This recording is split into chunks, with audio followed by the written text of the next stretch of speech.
We'll see. Smile. Yeah. Have you been smile? Yeah. We've been dealing with this since No, it's all in the back, so you can't hardly see it. Okay, good evening, everyone. Right? It is 6 PM, March 2nd, 2026, and it's time to call the city council meeting to order. Ms. Jones, roll call, please. Mr. Austin? Present. Mr. Shuck? Here. Ms. McGinnis? Here. Ms. Nally? Here. Ms. Price? Here. Mr. Prine? Here. Mr. Taylor? Here. Mayor, you have a quorum. Thank you. Mr. Brian Reese, could you lead us in prayer and pledge, please? Absolutely. Invite everyone to join me. Our Father, we come before you this evening, and we thank you for the privilege again of being here together in City Hall.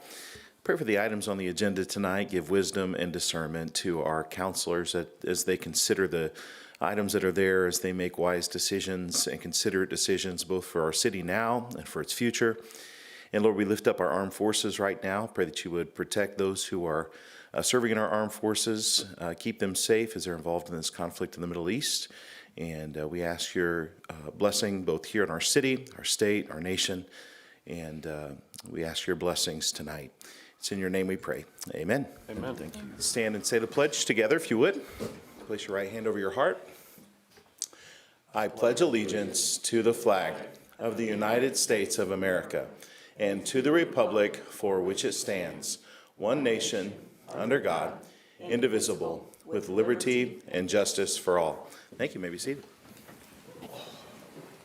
Thank you, sir. Okay, is there any announcements or public comments that does not pertain to the agenda?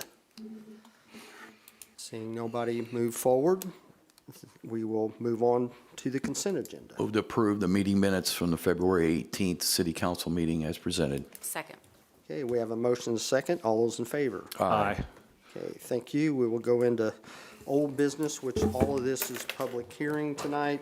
First item, approval of budgetary ordinance 26. Mike, put my glasses on. Mayor, do I need to move You to do. read old business by title only? You do. Thank you. Second. Okay, Mr. Austin made a motion to read by title only, and Sean made that second, I believe. So all those in favor? Aye. Any opposed? Okay, hearing none, we'll go on to item number 1, approval of budgetary ordinance 26-03, additional appropriation to donation of the Parks Senior Center Services Director of Parks and Recreation, Chip Horner. Good evening. Here again, let me explain to you what this is, just in case anybody in the public's interested too. If you recall, we got $1 million donation from Paul Jocelyn for the Active Adult Center. This is the first distribution from that fund. The reason it's so high, because it normally won't be this high, so don't everybody get excited. The reason it's this high is because we earmarked $200,000 of that money to buy 2 new buses, if you recall. We have purchased those buses now.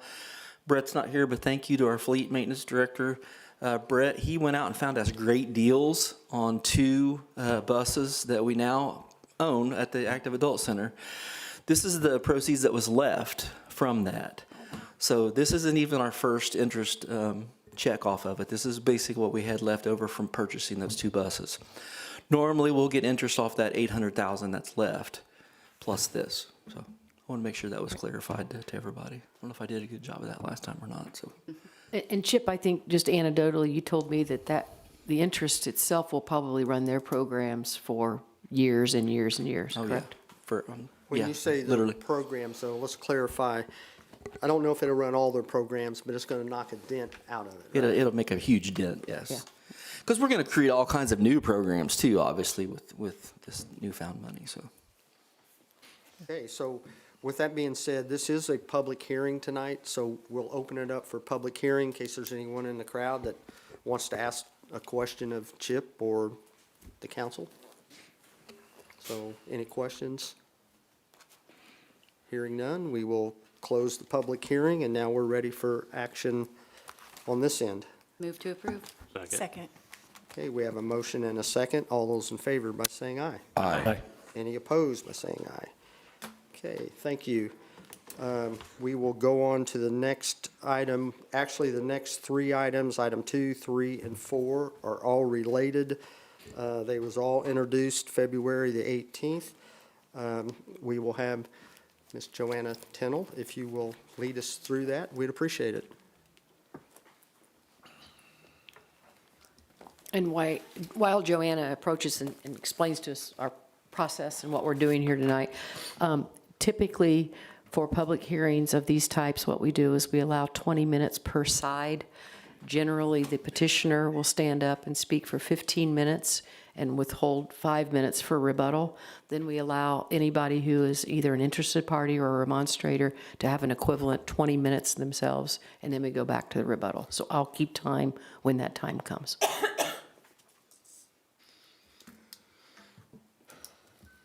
Good evening. Sorry.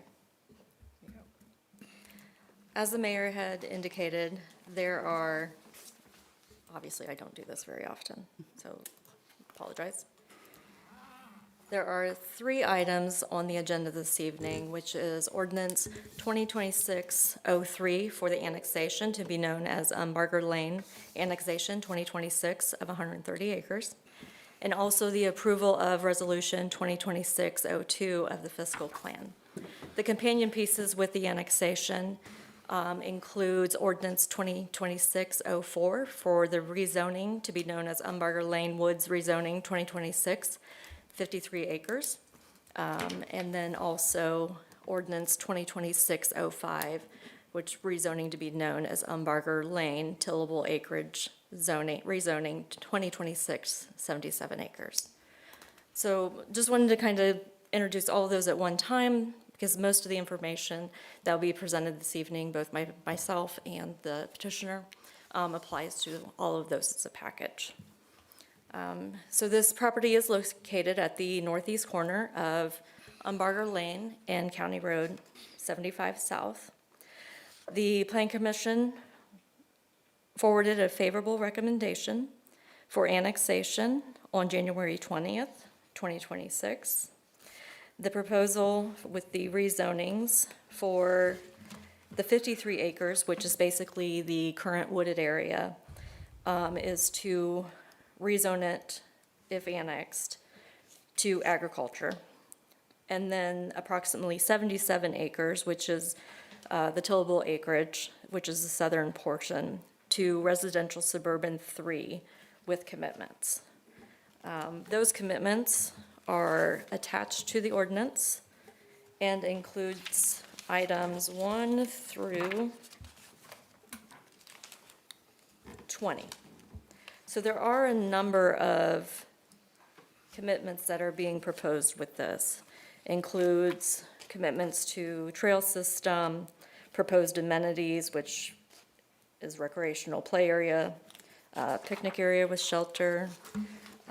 Also that currently the RS3 zoning standards would be that the minimum lot width of R3 is 50 feet, and they are committing to a minimum of 60 feet, with a minimum of 60% of the lot actually conforming to the RS2 standards as outlined in our zoning ordinance.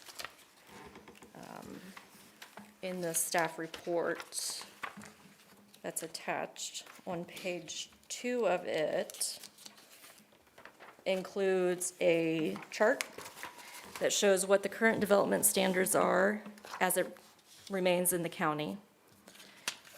The standards for the property that will be zoned agriculture.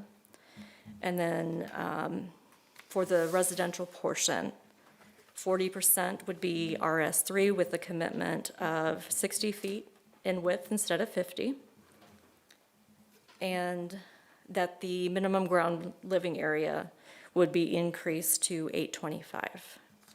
For 60% of the lots, the standards would have to meet the RS2 standards, which would be a minimum of 10,000 square feet in area for the lot. Minimum lot width of 75, setbacks of 20 front, 10 side, 20 rear, and the minimum living area of being 1,600. They also are proposing the commitment, minimum ground floor living area being 825 square feet. Also, as you recall from the last meeting, we went through just a brief exercise of what would be commitment number 14 on the page of Camberry Hills zoning commitments.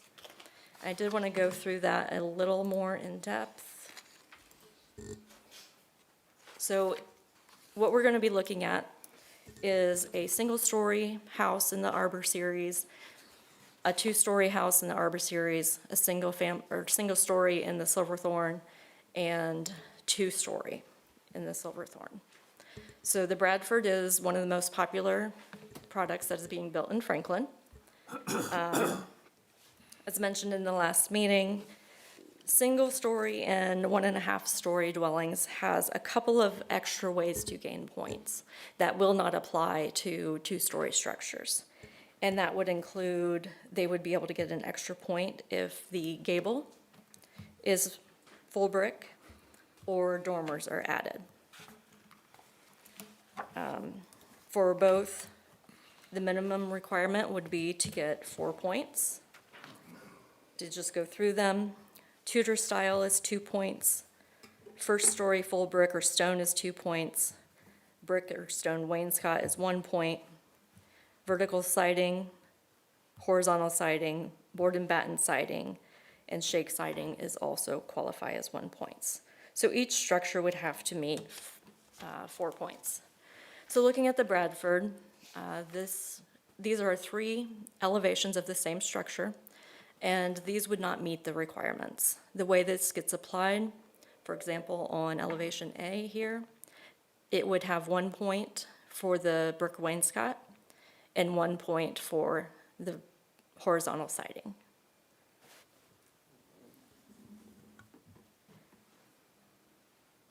These 3 would also not meet the requirements. For example, on this one, they would not get 2 points for 1 story, or the first story being full brick, because this portion is horizontal siding. If they did change that to brick, which would be easy to do, they would still only have 3 points. So that would have been 2 with the added horizontal siding. The way it is currently, so that would be 3 total, I'm sorry. As it currently sits, it would only be 2. So I did want to get to an example. So these are 3 examples of ones that would meet the requirements. So for example, on this one, it would be 1 point for the wainscot, 1 point for the horizontal siding, 1 for board and batten, and then 1 for cedar shake. So that would be a total of 4. And you can see the difference in the appearance of these versus the previous ones. Oh, I'm going the wrong way. There we go. So these would not be able to be built with those facades, and these would. So it's definitely a different character. Any of those that are not marked in green would not qualify. For the 2-story in the Arbor, none of these would qualify. Same point system applies.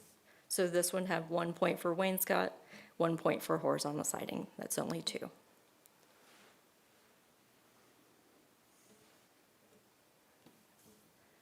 These are 3 of the same home of elevations that would qualify and could be built. Includes 1 point for wainscot, 1 point for horizontal siding, 1 point for board and batten, and 1 for cedar shake. So that's 4. The other thing to, I guess, make known is they are committing to the siding materials on all elevations would have to be brick, natural or engineered stone, natural or engineered wood, or cement fiber board. So vinyl siding is not an approved product for these homes should this get approved. So on the Silverthorne side, 1-story house. So for example, in this one, you would have 2 points for the first story being brick, a point for the full gable in brick, and a point for horizontal siding, as opposed to 1 point for brick wainscot, 1 point for horizontal siding. Definitely has a different appearance. Similar here. So you can see how the point system changes the aesthetic value of the structures. Any structure that's a Tudor, which is similar to this, or a Craftsman, also gets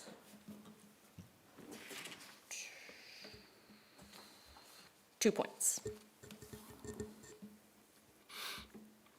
And for a two-story, which is the Monroe, as an example, this one would only have 3 points. This one does meet the 4 point because you get 2 for the full brick on the first floor, 1 point for the horizontal siding, and 1 point for the board and batten. 2 stories do not get an extra point for full brick in the gable. So these are just kind of, examples of the application of the point system, because we have not done this ever before. But I think it does show a representation of what the difference would be when it's applied.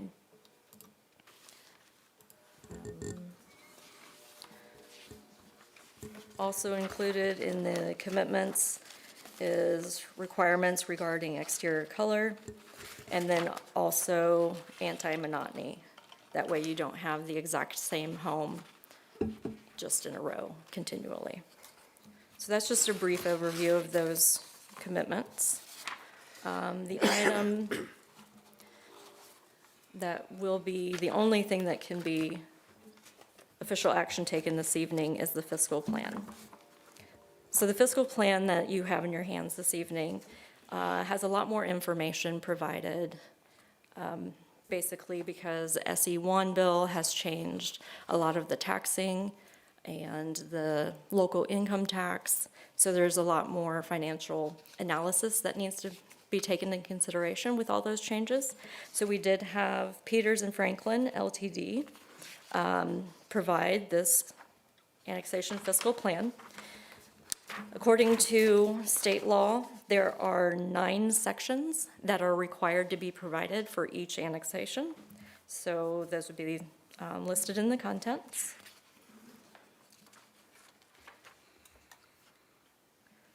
One of them includes the cost estimate of what the development would potentially cost the city to provide our services to. And for an annual estimate, it came out to $624,565.75.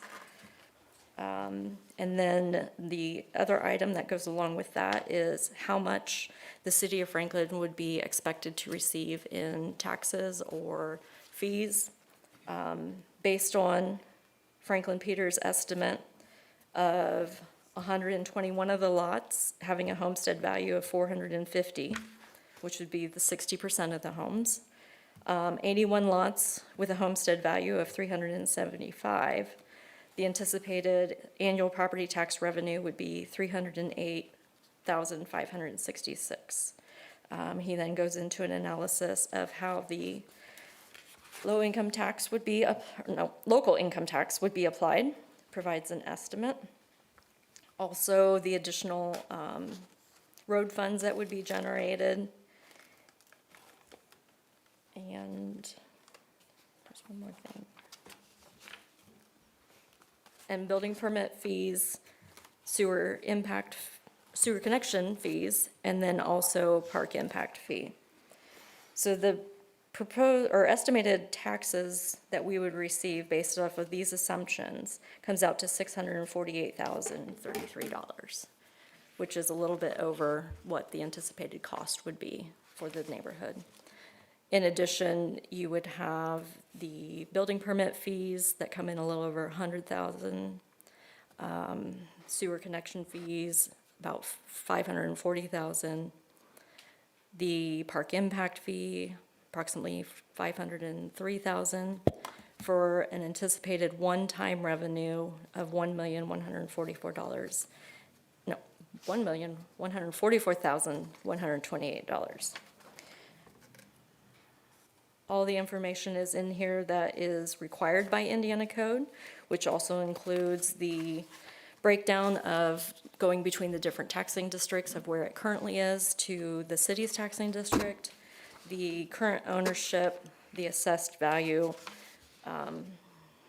as of today, which is assessed at $218,500. That's for the entire 130 acres.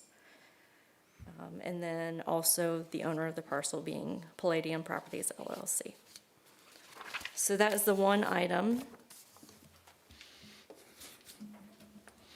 that can be official action being taken on, and that's Resolution 2026-02.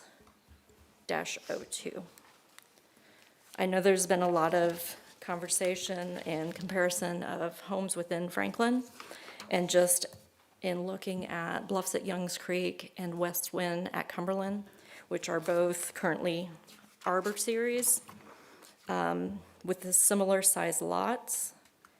Their assessed values have ranged from $274,000 to $577,000. The majority of them are running into the high 300s and low 400s based off of information. The reason I point that out is those structures do not have any architectural standards. So they have vinyl siding. They don't have the anti-monotony. So just as a comparison, since that is something that we keep hearing.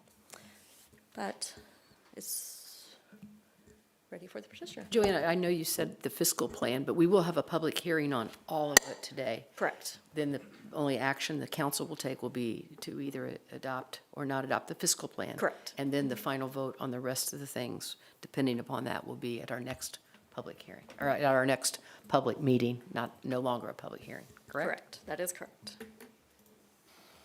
Okay, And that meeting date is March 16th, by the way. right. Thank you.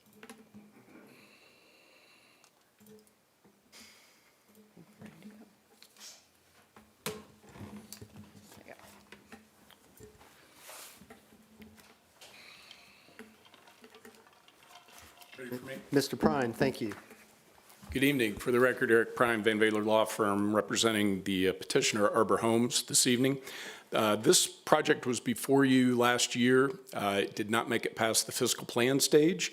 So Arbor kind of regrouped and had some more meetings. They realized that the council was not 100% enamored with that plan. And so they went back to the drawing board and are back here this evening to talk with you at this public hearing about not only the fiscal plan, but at least for tonight, also discussing the annexation of the 130 acres and the rezoning of that acreage if you so choose to annex.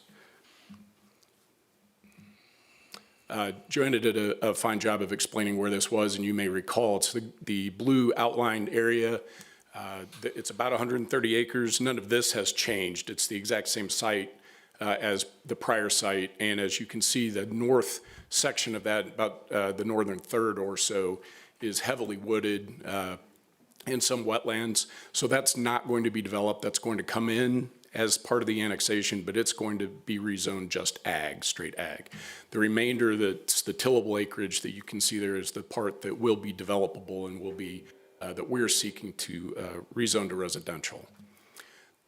This is now the current plan, and I will compare them side by side, but the yellow areas are the Silverthorne areas, and the orange areas are the Arbor series. And there is now a large central park in the middle of the facility. The prior plan, and I'll show you in just a second, had multiple pocket parks that were scattered throughout, but now there's one large park in the middle with some trails and amenities. So here is side by side, the plan on the right is the prior plan that we were here with you previously, and you can see the main difference, a couple of them. One of them is that the Arbor homes and the Silverthorne homes were integrated.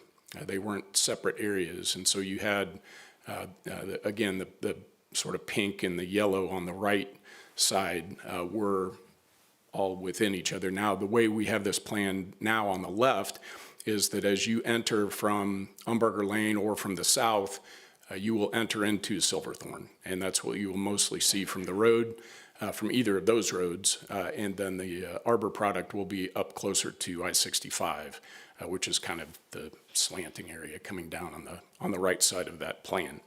So what has not changed? It's still 130 acres. It's still about 53 acres coming into ag. It's still about 77 acres coming into residential. It also still has all of the commitments and conditions that Joanna referenced from the prior iteration. And it's with all of those that it received a favorable recommendation from your Plan Commission and also with staff's support. What has changed is that the plan on the right was 216 lots. The plan on the left is now 202. And the Silverthorne section, or the amount of Silverthorne homes, has gone up to 60% of the total development, and those lots will be 75 feet in width, which is in keeping with your R2, RS2 rather than RS3. So that's a 15% increase of the Silverthorne side and a 14 lot decrease in total density. The prior density was 2.81 units per acre. The current density with the plan on the left is 2.62. The Arbor homes, the orange homes, will probably run from the high 300s into the 400s, mid 400s. The Silverthorne product, the yellow product, will be mid 400s up into the 500s. So we'll give you some ideas of just examples of walking paths, playgrounds, and open spaces in some of our other subdivisions. These will have all of that. There will be trails down Umbarger and along the southern border, wrapping back into the subdivision. There will be a trail in the Central Park, as I pointed out, and then the entire neighborhood will be connected by internal sidewalks as well. And here are some examples of Arbor homes, the ones that would be closer to the highway. It's a traditional single-family product, ranches in 2 stories, 12 different floor plans ranging from 1,600 to 3,100 square feet with lots of options. There are sunrooms, 3-car garages, plenty of morning rooms, bump outs, all really up to the home buyer as to what they want to put in to the home. These are some additional character exhibits of other Arbor facades. Leave that with you for just a second. And then this is the Silverthorne product. Again, traditional single family, 10 different floor plans with multiple elevations for each. Single and 2-story floor plans. These have a base square footage of 1,800 to 3,200 square feet. And again, have plenty of options that are up to the home buyer to choose. Flex space, 3-car garages, sunrooms, et cetera. Here are some additional Silverthorne examples. And we tried to go through and make sure these met your point system, but again, as Joanna pointed out, there is a substantial requirement of architectural diversity here.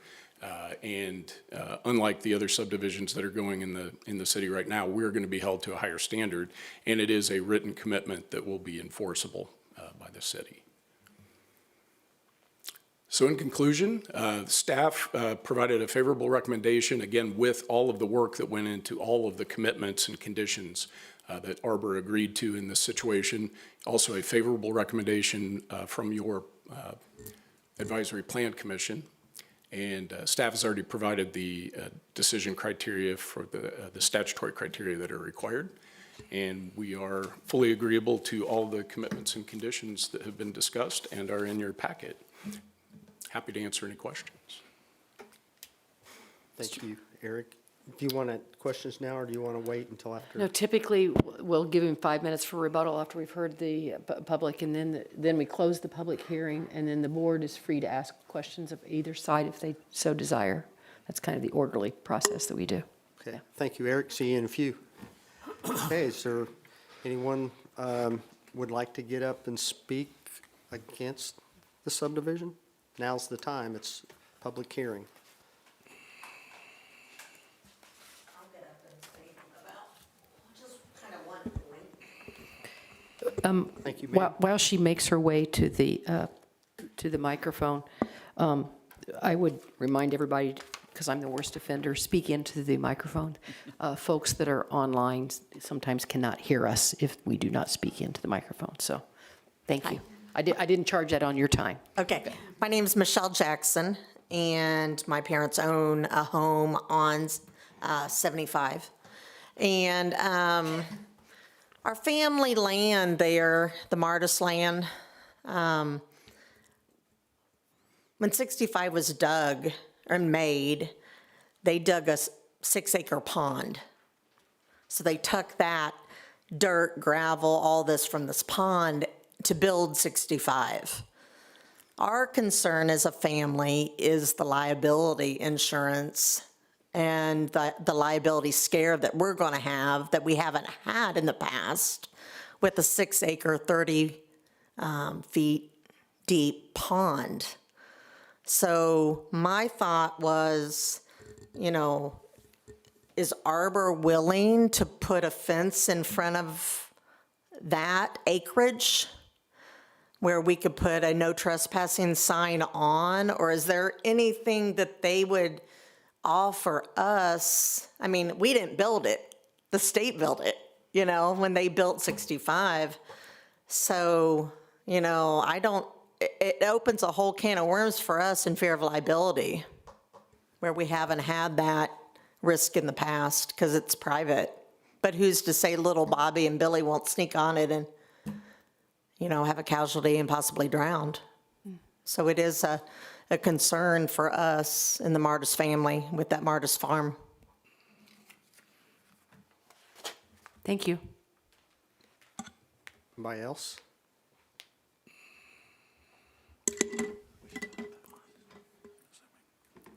Okay, are we sure? Does anybody else want to speak? Runs along 65, yeah. Okay, with that, I think we will close the public. Well, he actually has, Eric, if he feels there's a need to say anything more, he has an opportunity, a right to do that. Okay. Mr. Prime, do you feel there's a need?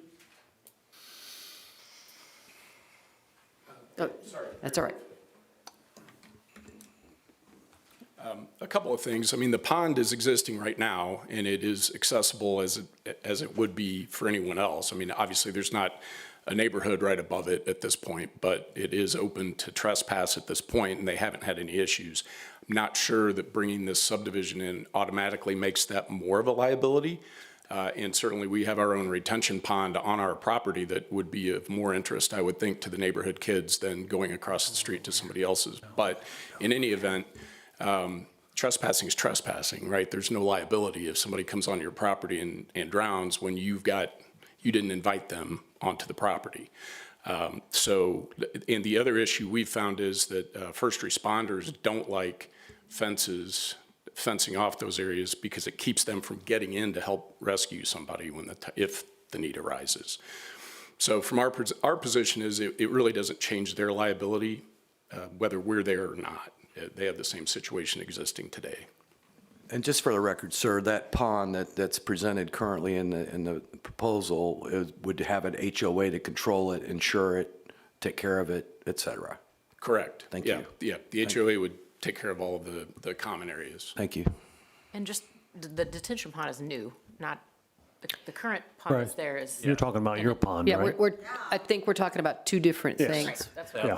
what We're talking about her pond, which exists On the from the south side of the road. interstate. And The hit, 6-acre, 30-feet deep Right. pond that's been there for right, On the south side of 75 South. correct. Yeah. Obviously, I can't give legal advice to anybody other than you, but Mr. Prine is right. There's a different standard of negligence for trespassers versus invitees and people you invite on your property. So that's the different element that's in existence now.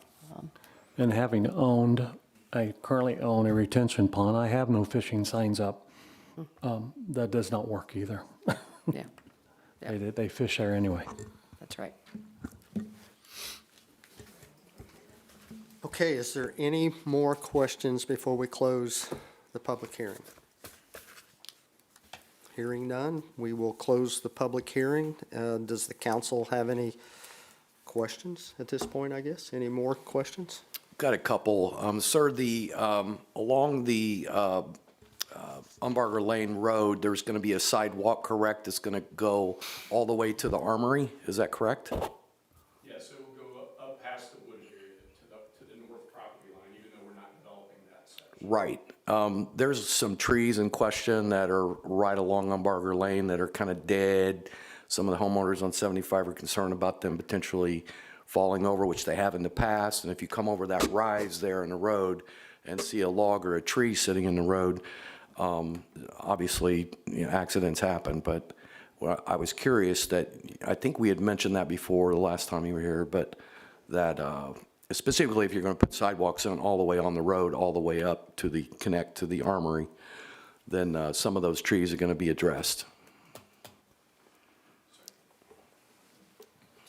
I just realized I was shouting at you from over there and probably not making the online folks. Yes, that is correct. And when they put in that pathway through there, they'll have to address the trees that are in the way. So hopefully that will take care of itself with a lot of those dead trees getting culled out. Thank you. What's the setback on the sidewalk, does anybody know? It's along a public road, it's help me, Joanna, is it 50? Because we've got right of way, and then they built their Can we zoom sidewalk, in? so it's more than, Yeah, there we go. Don't see it very well on the drawing. I was hoping this would show the dimension there. There's, well, you can see there's 25 feet of common area between the end of the backyard where that tree, sort of the artificial tree line is. right? And so that gives you an idea of the dimension. If that's 25 feet, then a pretty good chunk on out to the road as well. Right, because you're not putting are they putting the sidewalk in our right of way? Yes, the sidewalk, Okay, the so- path would be in the right of way. So we've got The 50 front setback is different based off of the Of the road. classification of the road. Right. So with Umbarger Lane, it would be a minimum of 50 feet. what I thought. Typically, that starts a foot, it would be the foot on the east side of the trail, and then an additional 50 feet.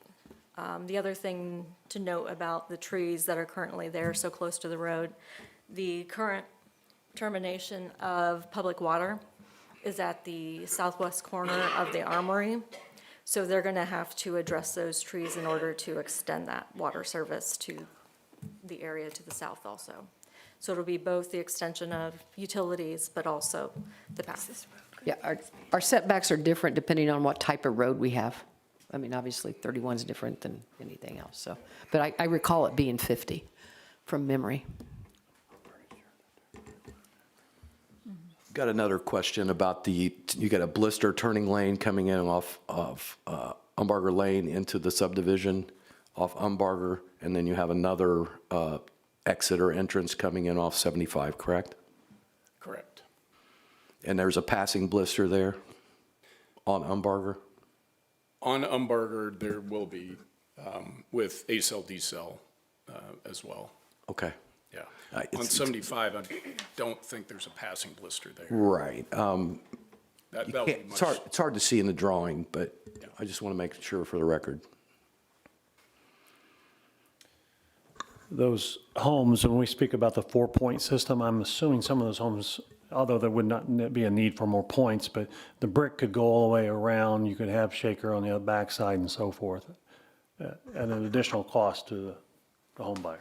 Right, and that's the key point. It's how much do people want to put into their house and how much do they want to put into the exterior? But all of that, what we're talking about here tonight are just minimums, right? That's the commitments are, we can't go lower than this, but they can certainly go above that. Just for example, the Silverthorne homes, they have Silverthorne products that fit on the 60-foot lots, the arbor-size lots.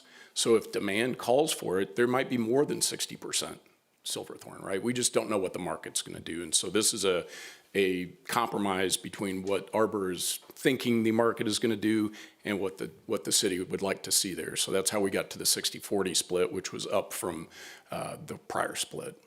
But it could go higher than that, certainly. Okay, on the flip side of that, I know we've talked, I've heard before about the bait and switch. You've heard it, we've all heard it about, we were at 40-60 before, or 70-30, whatever it was before, and now we're at 60-40. And what keeps Arbor Homes from, if for whatever reason the Silverthorne Theories doesn't do well in that area, then what protects the city that another product is put in that 60% range? With the written commitments, they would not be able to pull a building permit. So every time a new home would be submitted to be constructed, our staff would review it to make sure that it meets the standards as written. So they would not be able to go lower than 60%. The only way they could do that is going back to Plan Commission and then back to City Council to amend the ordinance. These are zoning commitments, if I might expand upon that. These are zoning commitments, which means that it's part of the rezoning. So it does require council action as opposed to just going in and changing the Plan Commission.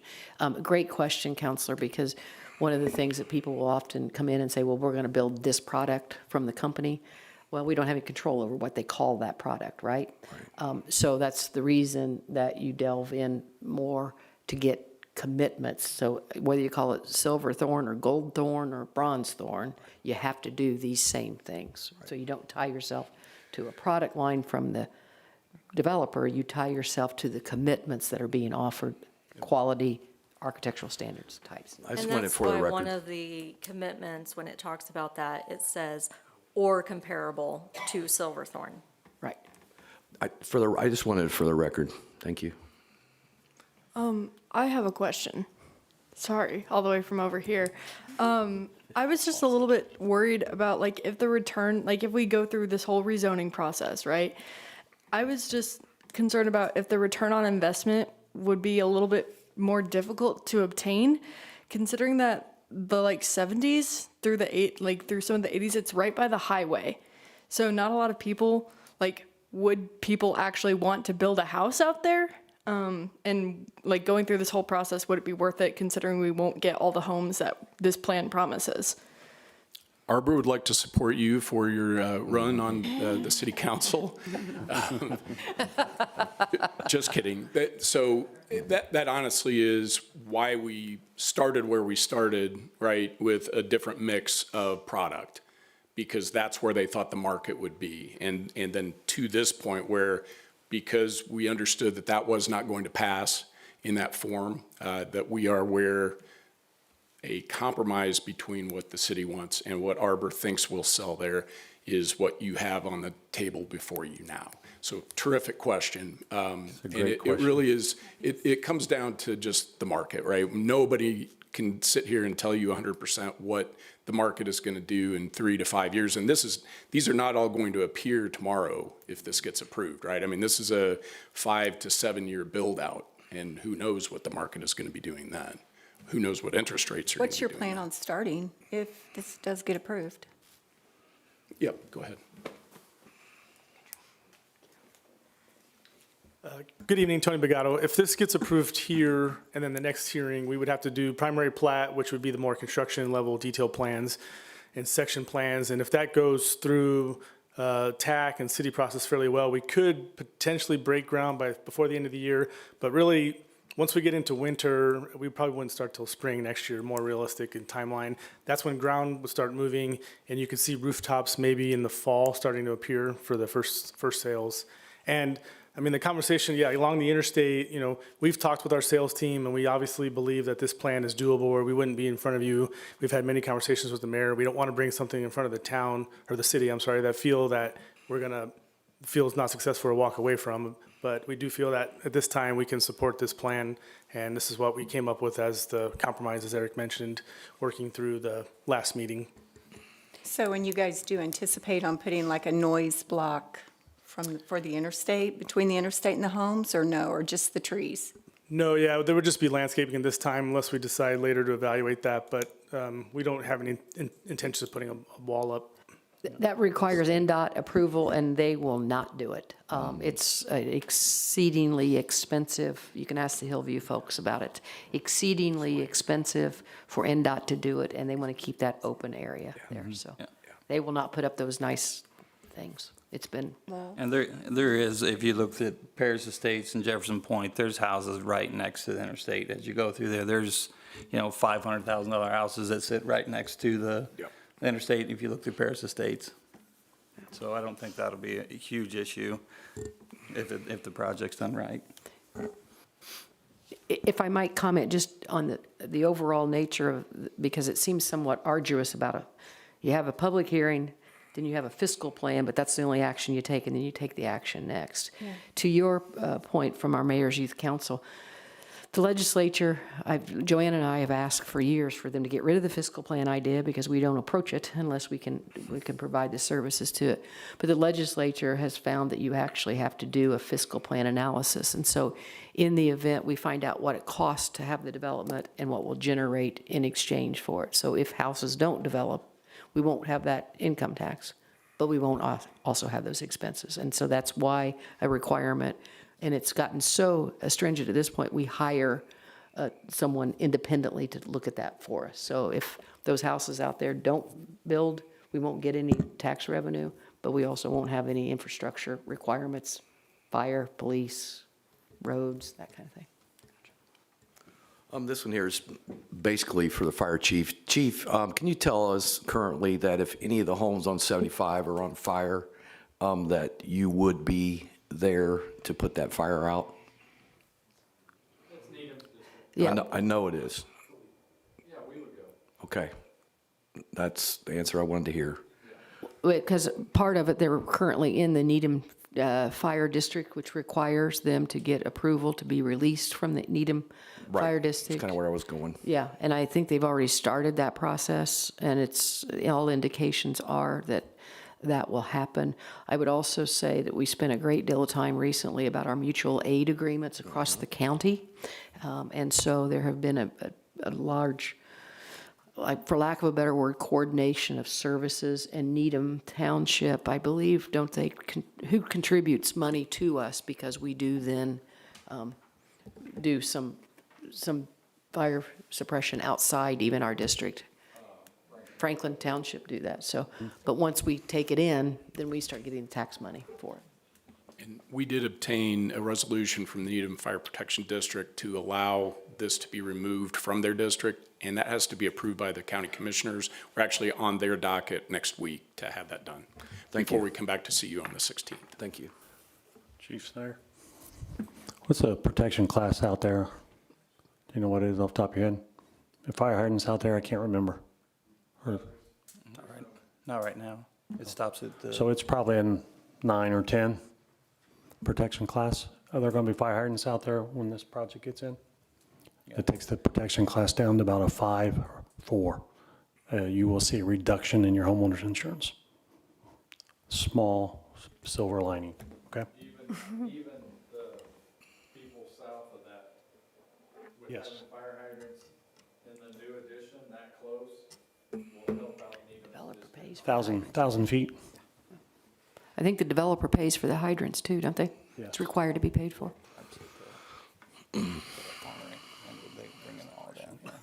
Okay, is there more questions for Arbor from up here?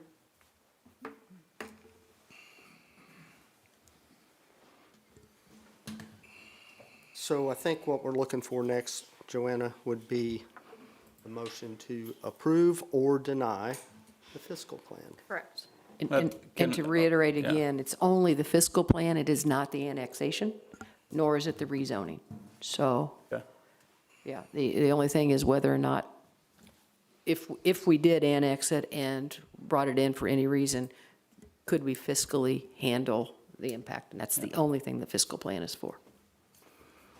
Now, what if the fiscal plan, what if we, something comes up and we wanted to, make a change or look for a change in, the number of houses or go more or less? Would it have to be a new fiscal plan or is? No. Once we've brought it in, it's fine? So if we come back and say, we would, hey, let's bring this all in at RS1. No, Wouldn't matter. no, it wouldn't, because the fiscal plan is only necessary for the annexation, not for the rezoning. Okay. With that said, I'll make a motion to approve ordinance 2026-03. Second. Okay, we have a motion and Hold on, I Wrong don't know if number? we get the right, I don't get the right I think one. it's 02. That's not the right resolution, I think it's 02, isn't it? It's Resolution 2026-02. Yeah. So I recuse and get rid of that motion and approve Resolution 2026-02 fiscal plan. Second. Okay, we have a motion and a second. on May we get a roll call vote from the clerk treasurer, please? Yes, and a second. So on the fiscal plan, Ms. Jones, can we do a roll call vote, Yes, please? so this again, you're voting to approve the fiscal plan. Mr. Taylor, Yes. Ms. McGinnis, Yes. Mr. Prine, Yes. Mr. Austin, Yes. Mr. Shuck, Yes. Ms. Nally, Yes. Ms. Price. Yes. Okay, thank you. Motion carries to pass the fiscal plan. I just want to make one comment here that I think people in the audience should realize what has just happened at our State House with House Bill 1001. And if House Bill 1001 would have passed the way it was headed, if it was not for all the mayors in the state of Indiana, all the county commissioners in the state of Indiana, that bill would have passed. And this meeting that we're having tonight, which is a good meeting, and be able to discuss with our citizens, what do we want to see in our cities and towns, that wouldn't have happened. So this meeting right here is a perfect example. If that legislation would have passed, Arbor or any other builder, Build what they wanted. so, Come in at any time. yeah, so I just want everybody to be aware of what happened there. And I do believe that that's not done yet. And with all the reporting that they're having us do, what that means is they're going to come back in the next year and try to spend some more onto it of taking away our rights as citizens to have these kind of meetings. So I said it, I feel good about saying it. So I just wanted to get Thank that you, out Mayor. there. And now we will head on.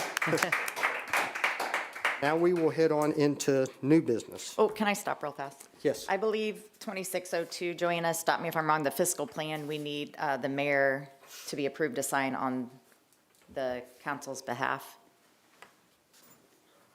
No? It would be the president. Okay. So it'd be Mr. Austin on behalf of the council? Yes, please. Okay.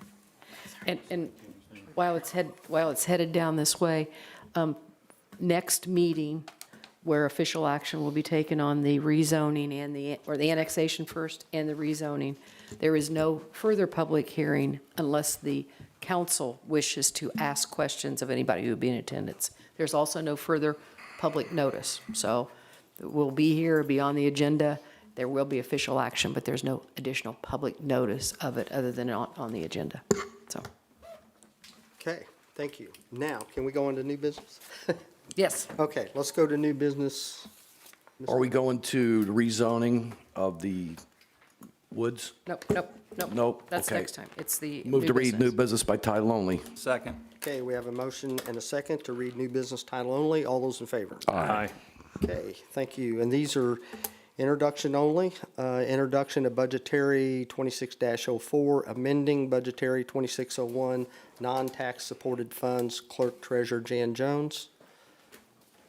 Yeah, this, we amended to add Riverboat to this. It also was a clerical error on our part, so we are just asking to reintroduce and then public hearing next meeting to also approve. Okay, that one's introduced. And this next one is also reintroduction of budgetary ordinance 26-02, additional appropriation from the general fund. Again, clerk treasurer Jan Jones. Same thing on this one, introduced tonight, again, and then public hearing and pass the next one. Perfect. All right, so those two are redos, no big deal, just a minor clarification that we're straightening out. Other than that, they're all introduced, so there isn't any other business. Let's start with the council member comments, and Keegan, we'll start with you. I just wanted to say, like, thank you for everyone for, like, being here. It's nice to see, like, local government happen in real time. And like you said, Mayor, this is an opportunity that we have to cherish, you know, being able to voice our opinions in our community. That's something we have to savor, at least while we have it. So, thank you all for being here. And FMYLC, we're doing good things. We're preparing for our dog walking thing for the trails. We're putting water bowls, yes.